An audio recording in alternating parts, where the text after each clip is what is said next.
শুভ সকাল সবাইকে স্বাগত জানাই আমাদের আজকের যাত্রায়। আজকে আমরা যাচ্ছি চট্টগ্রাম জেলার বোয়ালখালী উপজেলার করলডাঙ্গা পাহাড়ে অবস্থিত মেধোস মুনি আশ্রমে। তাই সকাল সকাল আমরা চলে এলাম কালুঘাটের ফেরিঘাটে। চলুন এই যাত্রা পথে কালুঘাট ব্রিজ সম্পর্কে কিছু জেনে নিই। কালুঘাট সেতু কর্ণফুলী নদীর উপর প্রতিষ্ঠিত। ওই যে দেখা যাচ্ছে, এটি কর্ণফুলীর কালুঘাট সেতু। প্রাগৈতিহাসিক যুগ হতে নদী পারাপারের জন্য স্থানটি কালুঘাট নামে নদী পারাপারে ভূমিকা রেখে আসলেও 1930 সালে ব্রিটিশ শাসন আমলে এই রেল সেতুটি নির্মিত হয়। সেতুটির বয়স বর্তমানে 90 বছরেরও বেশি। 2001 সালে এই সেতুটি ঝুঁকিপূর্ণ ঘোষণা করা হয়েছে। 2011 সালেও বুয়েটের একদল গবেষক আরেকবার ঝুঁকিপূর্ণ ঘোষণা করেছিলেন। বর্তমানে এটির পুনঃসংস্কারের কাজ চলমান রয়েছে, তাই আমরা ফেরিতে করে কর্ণফুলী নদী পার হচ্ছি। এই সেতুটি কর্ণফুলী নদী দ্বারা দ্বিখণ্ডিত বৃহত্তর চট্টগ্রাম জেলাকে উত্তর ও দক্ষিণাংশে সংযুক্ত করে। 1 দশক পূর্বে শাহ আমানত কর্ণফুলী সেতুর উদ্বোধনের পূর্ব পর্যন্ত 93 বছরের পুরাতন এই সেতুটির দক্ষিণাংশে একমাত্র সংযোগ মাধ্যম ছিল, তাই একে দক্ষিণ চট্টগ্রামের প্রবেশদ্বারও বলা হয়। 1914 সালে বিশ্বযুদ্ধে বার্মা ফ্রন্টের সৈন্য পরিচালনা করার জন্য কর্ণফুলী নদীতে সেতু নির্মাণের প্রয়োজনীয়তা দেখা যায়। ফলে 1930 সালে ব্রুনিক অ্যান্ড কোম্পানি সেতু বিল্ডার্স হাওড়া নামক একটি সেতু নির্মাণকারী প্রতিষ্ঠান সেতুটি নির্মাণ করে। দেশ বিভাগের পর এই সেতু থেকে ডেক তুলে ফেলা হয়। পরে 1958 সালে সব রকম যানবাহন চলাচল যোগ্য করে সেতুটি বর্তমান রূপ দেওয়া হয়।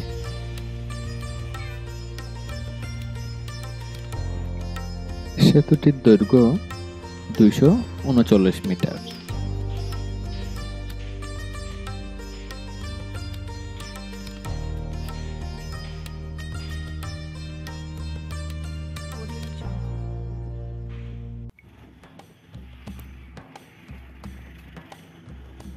কর্ণফুলী নদী পার হওয়ার পর আমরা একটি সিএনজি যোগে আমরা এখন যাচ্ছি কানুঙ্গপাড়ার দিকে।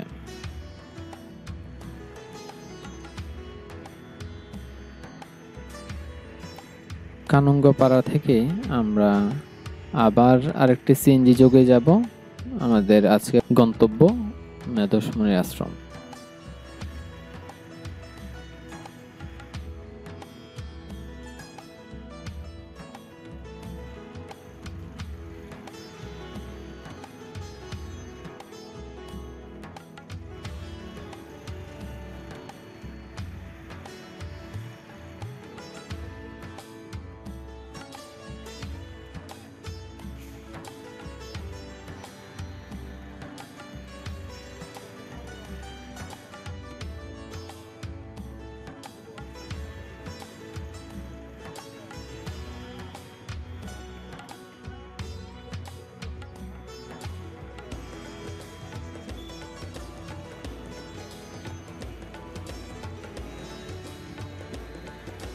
তবে আপনারা যদি কালুঘাট হতে একদম মেধোস মুনি আশ্রম পর্যন্ত সিএনজি ভাড়া করতে চান, সেই ক্ষেত্রে আপনার ভাড়া পড়বে 200 থেকে 300-র মধ্যে।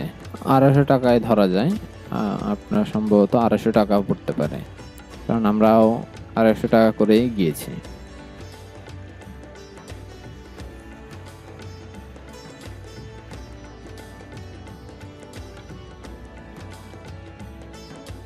এরপর কানুঙ্গপাড়া হতে আমরা আরেকটি সিএনজি ভাড়া করলাম। এই সিএনজি যোগে চারিদিকে সবুজ ফসলি জমির মাঝখানে রাস্তা দিয়ে আমরা যাচ্ছি মেধোস মুনি আশ্রমের দিকে।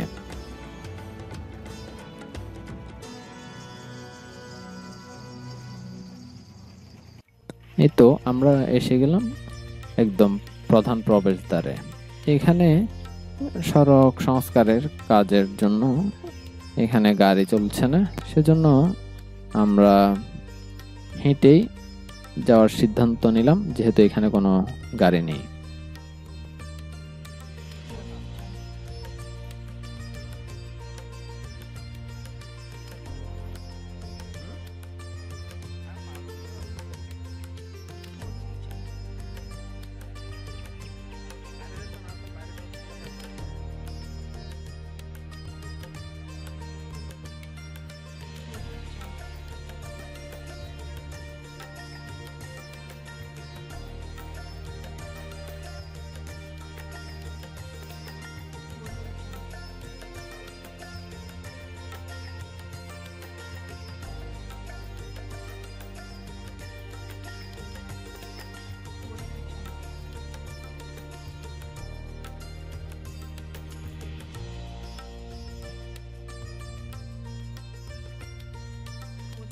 এই তো আমরা এখন চলে এসেছি যে মন্দিরে যাওয়ার দিকে যে রাস্তা ওইখানের কাছাকাছি।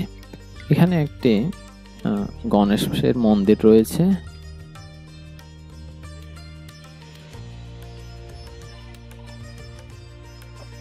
বেশ বিশাল এই গণেশের প্রতিমাটি।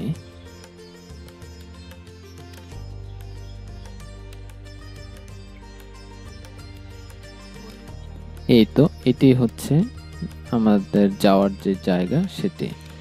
এই সিঁড়ি বেয়ে আমরা যাব মেধসমুনির আশ্রমের দিকে, যে প্রধান মন্দির সে মন্দিরের দিকে। দীর্ঘ পথ আমরা হাঁটার পর এখন অবশেষে চলে এলাম শ্রী শ্রী চণ্ডীতীর্থ মেধসমুনি আশ্রমে। এখানে অনেকগুলো সিঁড়ি পাহাড়ের উপর উঠছে দেখা যাচ্ছে, তো আমাদের মনে হয় অনেকটা পথ উপরে উঠে যেতে হবে। চলুন যাওয়া যাক।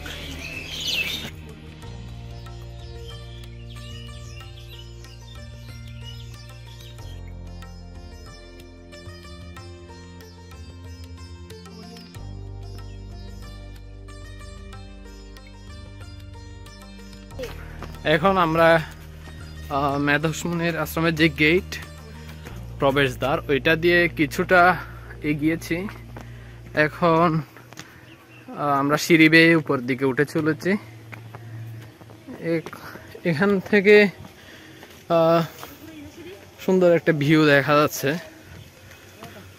এবং এখানে কিছুটা আসার পর কিছুটা সমতল সিঁড়ি দেখা যাচ্ছে। তো আমরা উঠছি। কতটুক দূরত্ব উপরের দিকে আমরা জানি না, তো আমরা সামনের দিকে আগাচ্ছি। তো দেখা হবে পরবর্তী জায়গায়। চলুন আজকের এই যাত্রায় মেধসমুনি আশ্রম সম্পর্কে কিছু জেনে নেই। মেধসমুনি আশ্রম বোয়ালখালী উপজেলার করলডেঙ্গা পাহাড়ে অবস্থিত একটি গুরুত্বপূর্ণ সনাতন তীর্থভূমি। বিশেষত বাঙালি সনাতনীদের কাছে এটি একটি জনপ্রিয় তীর্থস্থান। মার্কণ্ডেয় পুরাণ, শ্রী শ্রী চণ্ডী বা দেবী মাহাত্ম্যম বা দেবী ভাগবত পুরাণে উল্লেখ রয়েছে ঋষি মেধসের এই আশ্রমের।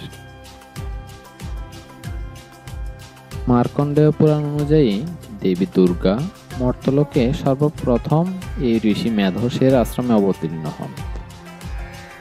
ঋষি মেধসের এই আশ্রম বাংলাদেশের চট্টগ্রামে অবস্থিত।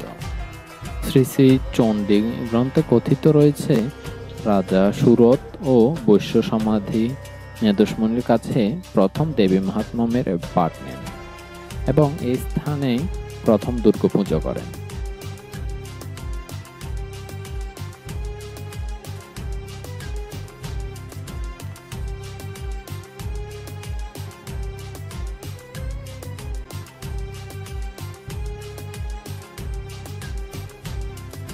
মেধসমুনি রাজা সুরত ও বৈশ্য সমাধিকে দুর্গা উৎসবের পাঠ দিয়েছিলেন। রাজা বৈশ্য নিজেদের দুরবস্থা থেকে মুক্ত হতে চট্টগ্রামের মেধসের এই আশ্রমে মাটি দিয়ে দুর্গা প্রতিমা নির্মাণ করেন এবং মর্তলোকে প্রথম দুর্গাপুজোর সূচনা করেন। সেই থেকে আজ অবধি এখানে দুর্গাপুজো হয়ে আসছে। এটি বাংলাদেশের হিন্দু বাঙালিদের অন্যতম বৃহৎ তীর্থস্থান। অনুমান করা হয় এই স্থান থেকেই সমগ্র বঙ্গদেশে বাঙালিদের মধ্যে ও পরে সমগ্র ভারতে অন্যান্য জাতিগোষ্ঠীর মধ্যে দুর্গাপুজো জনপ্রিয়তা লাভ করে। মহান মুক্তিযুদ্ধের সময় এই আশ্রমের উপর ধ্বংসযজ্ঞ চালিয়েছিল পাক হানাদার বাহিনীরা। 1971 সালে 5 এপ্রিল এই আশ্রমটি জ্বালিয়ে দিয়েছিল পাক হানাদার বাহিনীরা গান পাউডার দিয়ে। ওই সময় কামানের গোলা বর্ষণ করে হানাদার বাহিনীরা আশ্রমের অবকাঠামো ধ্বংস করে দিয়েছিল, লুটপাট করেছিল মূল্যবান প্রতিমা ও অলংকার সমূহ। পরবর্তীতে 1989 সালে পাথরের মূর্তি দিয়ে পুনঃস্থাপিত করা হয় এই আশ্রমটি।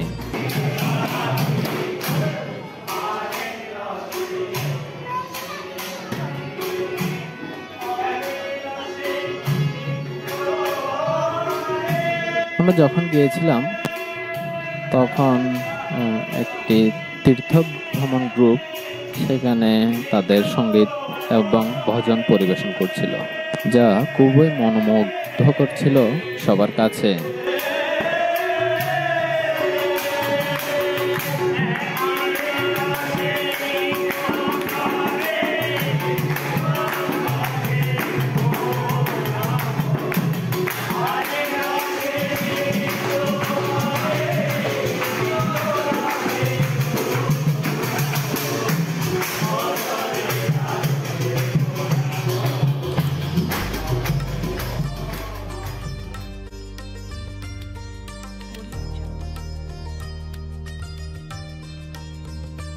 এটি সেই যে দুর্গা প্রতিমা এবং এটি সেই প্রধান মন্দির যে দুর্গা মন্দির। এখানে দুর্গা পুজো প্রতিনিয়তই করা হয়।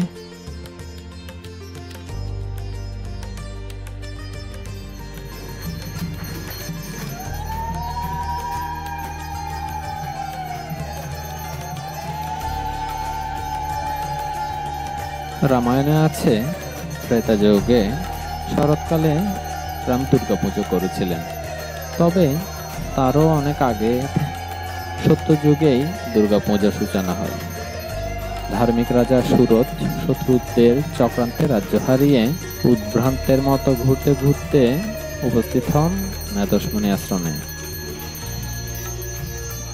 মেধসমুনি তার দুর্দশা দেখে তাকে হারানো রাজ্য পুনরুদ্ধারের জন্য দুর্গা পুজো করার উপদেশ দেন। মুনির উপদেশ মেনে সুরত রাজা দুর্গা পূজা করেন। দুর্গার আশীর্বাদে তিনি শত্রুদের পরাস্ত করে আপন রাজ্য উদ্ধারে সক্ষম হন। সেই থেকে প্রচলিত হয় দুর্গা পূজা।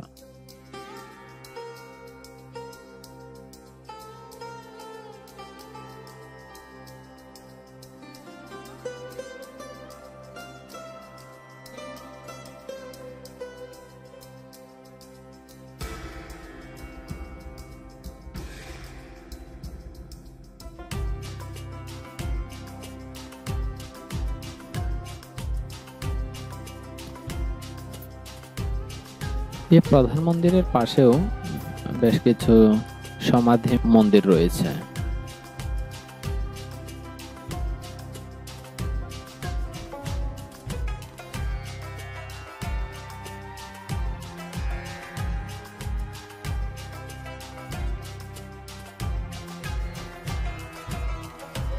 আজ থেকে 133 বছর আগে বেদানন্দ স্বামী দৈব ক্ষমতা দিয়ে জেনেছিলেন সেই মেধসমুনির আশ্রম আর কোথাও নয়, চট্টগ্রামের বোয়ালখালীর করলডেঙ্গার পাহাড়ে। তখন তার উদ্যোগে গড়ে ওঠে এই আশ্রম। এই আশ্রমে চণ্ডী মন্দির, শিব মন্দির, সীতা মন্দির, তারাকালী মন্দির সহ 10টি মন্দির রয়েছে। রয়েছে সীতা পুকুরও।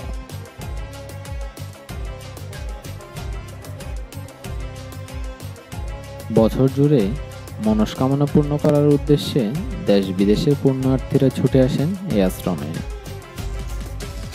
পৌরাণিক কাহিনীর স্মৃতি অনুস্মৃতি নিয়ে করলডেঙ্গা পাহাড়ের এই আশ্রম এখন পরিণত হয়েছে দেশের অন্যতম তীর্থকেন্দ্রে।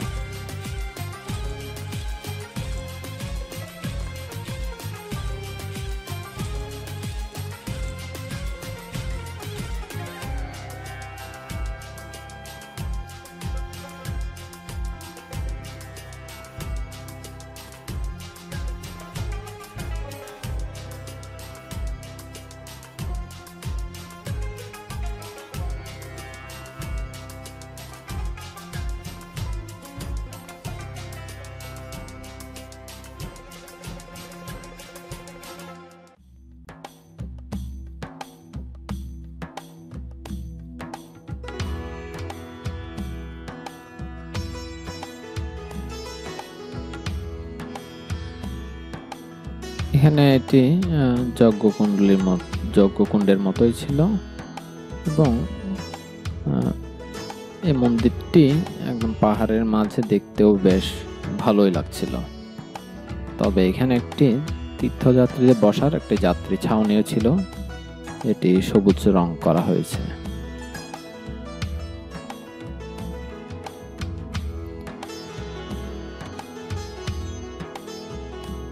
সীতাকুণ্ডের চন্দ্রনাথ পাহাড়ের শিব মন্দিরের মতো পাহাড়ে বেষ্টিত নিসর্গের মাঝে এই আশ্রমের অবস্থান। শান বাঁধানো পুকুর, হরেক রকম গাছগাছালি আর পাহাড়ের শোভা দেখতেও এই আশ্রমে ছুটে আসেন দর্শনার্থীরা।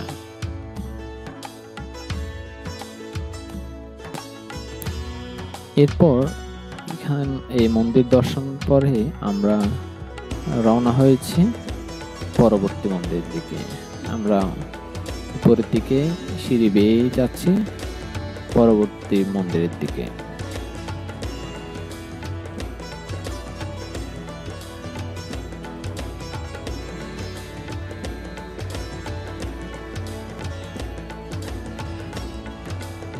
বোয়ালখালী উপজেলা সদর থেকে 8 কিলোমিটার দূরে মধ্যম করলডেঙ্গা গ্রামের করলডেঙ্গা পাহাড়ের চূড়ায় এই আশ্রমের অবস্থান।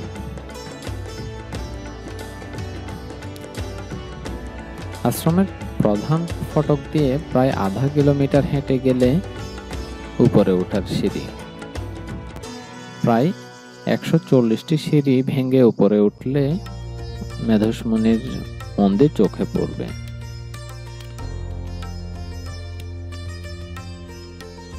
মন্দিরের পরেই দেবীচণ্ডীর মূল মন্দির। এর এক পাশে সীতাপুকুর, পেছনে রয়েছে ঝর্ণা। মন্দিরের পেছনে সাধু সন্ন্যাসী ও পুণ্যার্থীদের থাকার জন্য রয়েছে দোতলা ভবন। প্রায় 68 একর জায়গা জুড়ে স্থাপিত এই মন্দিরে প্রতি বছর মহালয়ার মাধ্যমে দেবী পক্ষের সূচনা হয়।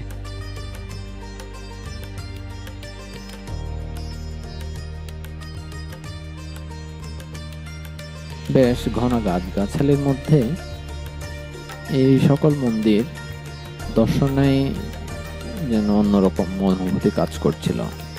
এরপর আমরা এখন এলাম শিব মন্দিরে।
তবে খুব একটা শারীরিকভাবে অসুস্থ এবং পায়ে সমস্যা বা হাড়জনিত সমস্যা থাকলে এই জায়গায় বেশ কষ্টই পোহাতে হবে,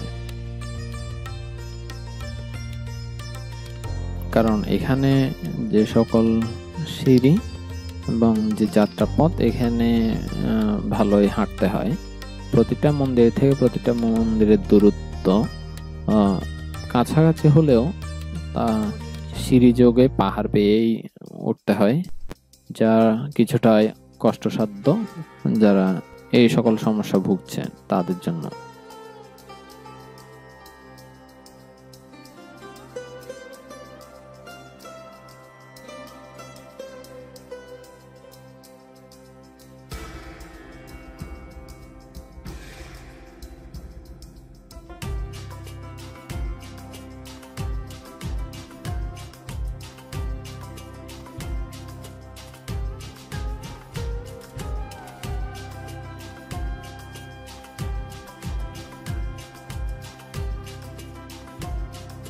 এই জায়গা থেকে কিছুটা চন্দ্রনাথ মন্দিরের মতো ওই লাগে জায়গাগুলা,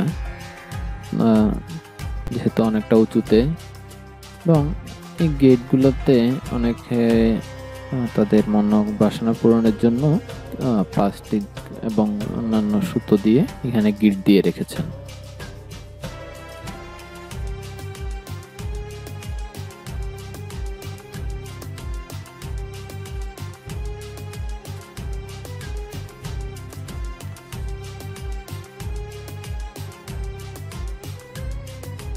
আমরা এই মন্দির দর্শনের পরে যাচ্ছি রাম সীতার একটা মন্দির রয়েছে, যেটি এই সকল মন্দিরের থেকে নিচুতেই অবস্থিত।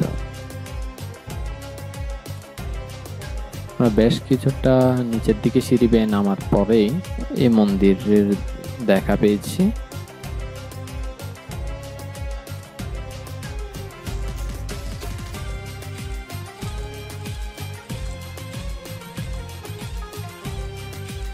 এবং নিচে আসার পরে এখানে বেশ ভালো লাগায় কাজ করছিল, কারণ এখানে অনেকটা প্রশান্তি আমরা পাচ্ছিলাম। আবহাওয়া কিছুটা ঠান্ডা এখানে অনুভূত হচ্ছিল।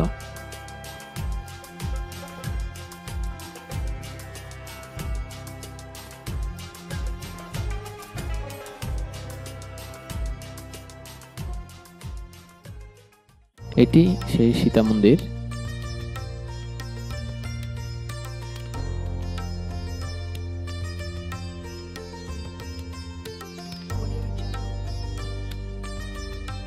এখানে রয়েছে রাম, সীতা এবং লক্ষ্মণ, হনুমান সকলের বিগ্রহ।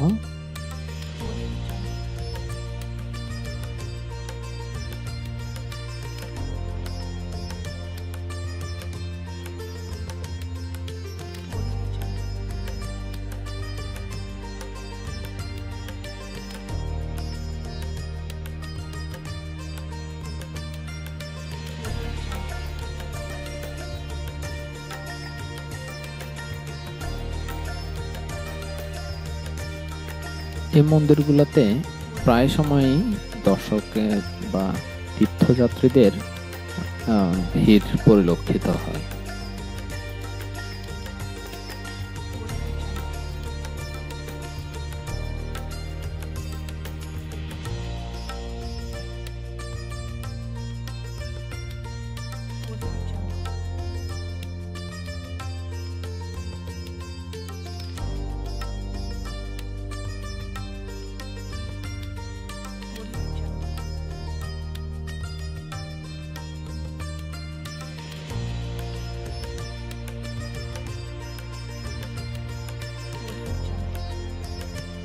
এই সকল মন্দির ঘুরে আসার পর আমরা আরেকটি মন্দিরে আসলাম। এটাও যে প্রধান মন্দির, সে মন্দিরের পাশে অবস্থিত।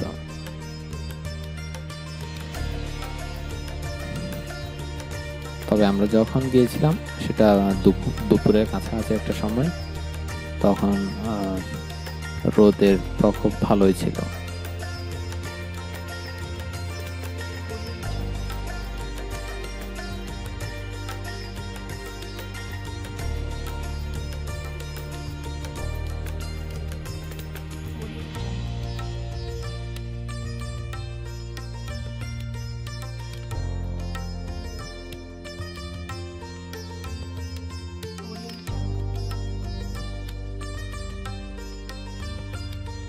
তবে বিকেলের দিকে করে আসলে অথবা একদম সকাল সকাল যদি এখানে আসা যায় তবে ভালোভাবেই সব জায়গাগুলো দর্শন করা যায়। দুপুর হতে হতেই এখানে দর্শনার্থী ও তীর্থযাত্রীদের ভালোই ভিড় আমরা পরিলক্ষিত করেছি।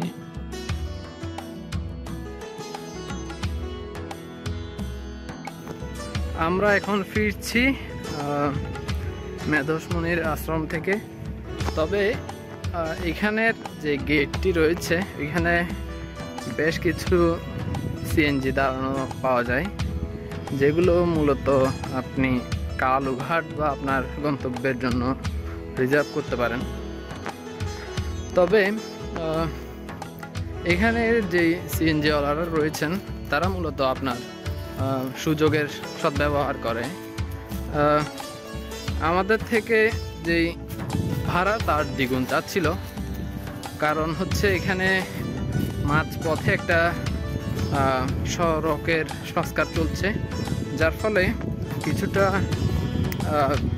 বেগ পেতে হচ্ছে যারা দর্শনার্থী আসেন এখানে তাদের। তো এই সুযোগটাই হচ্ছে কাজে লাগাচ্ছে এখানকার সিএনজি ড্রাইভাররা। আমরা আসার সময় যে ভাড়া এসেছি তার দ্বিগুণ ভাড়ায়ও তারা যেতে যাচ্ছে না।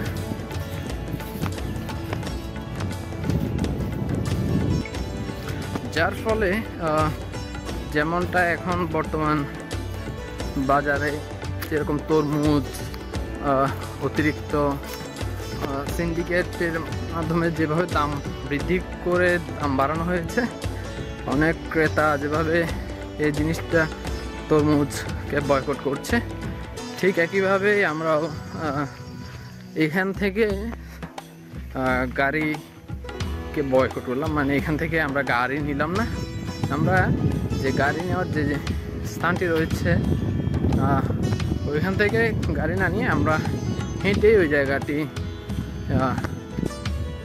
পার করছি।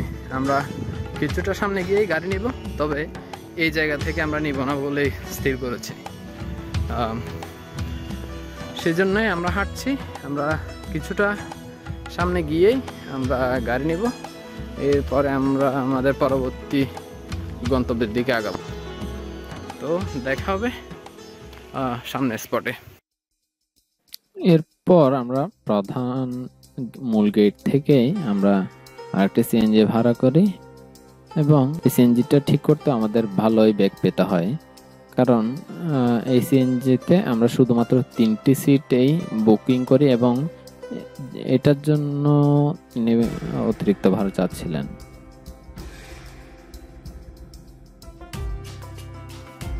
এরপর আমরা চলে এলাম সেই একই এলাকায় কাছাকাছি দূরত্বে অবস্থিত কালাচাঁদ ঠাকুর বাড়িতে।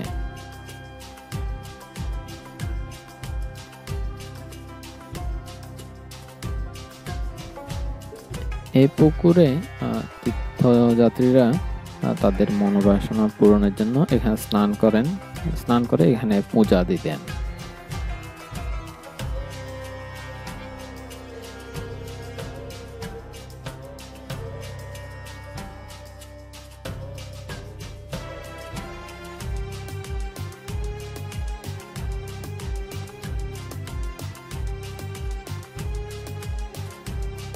এখানে ছবি ও ভিডিও ধারণ নিষেধ রয়েছে বেশ কিছু জায়গায়, সেজন্য আমরা সব জায়গার ভিডিও ধারণ করিনি।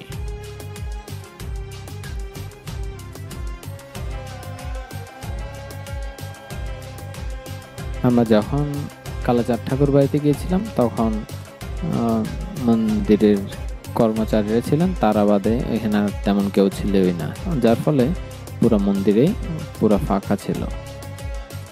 এখানে বেশ কিছু হাঁস দেখা যাচ্ছে, যা অনেক আগে থেকেই এখানে আমি বেশ কয়েকবার এখানে এসেছিলাম, তখন আমরা এগুলা দেখেছিলাম। জিনিসটা দেখতে বেশ ভালোই লাগে।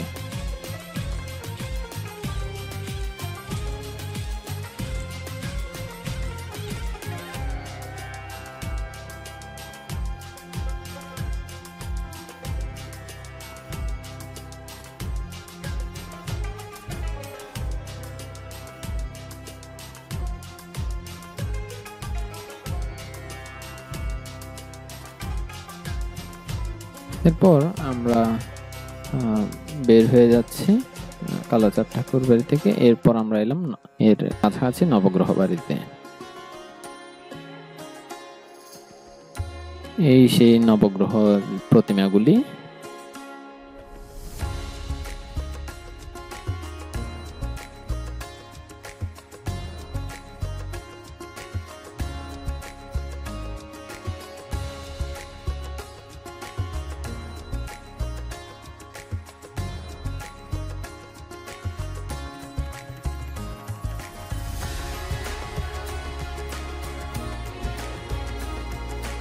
এরপর আমরা আবার ফেরি যোগে রওনা হলাম আমাদের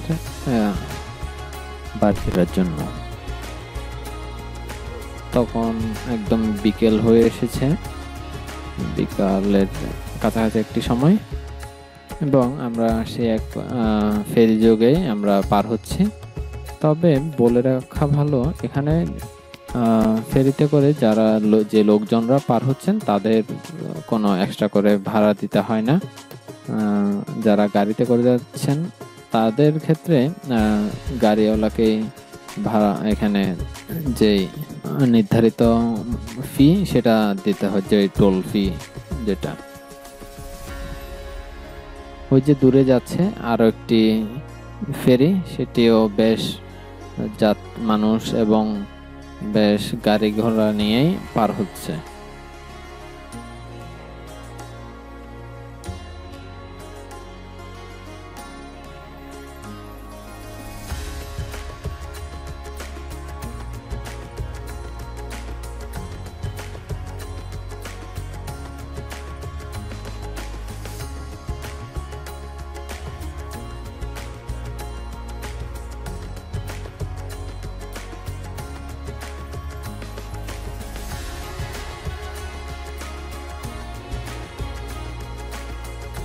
কিছুক্ষণের মধ্যেই আমরা চলে এলাম, আমরা নদী পার হয়ে গেলাম কিছুক্ষণের মধ্যেই, এবং আমাদের যে ফেরিটা সেটি ঘাটে ভিড়ছে।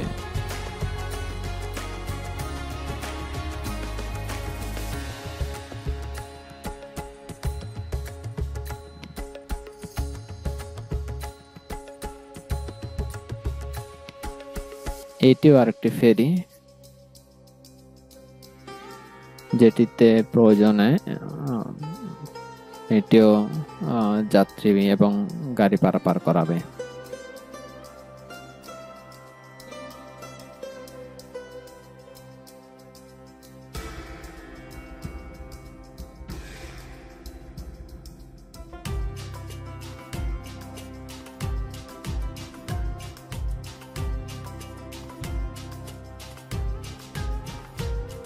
আজকে আমরা বিদায় নিচ্ছি কালুঘাটের ফেরিঘাট থেকে। দেখা হবে পরবর্তী ভিডিওতে। সবাই ভালো থাকবেন, সুস্থ থাকবেন।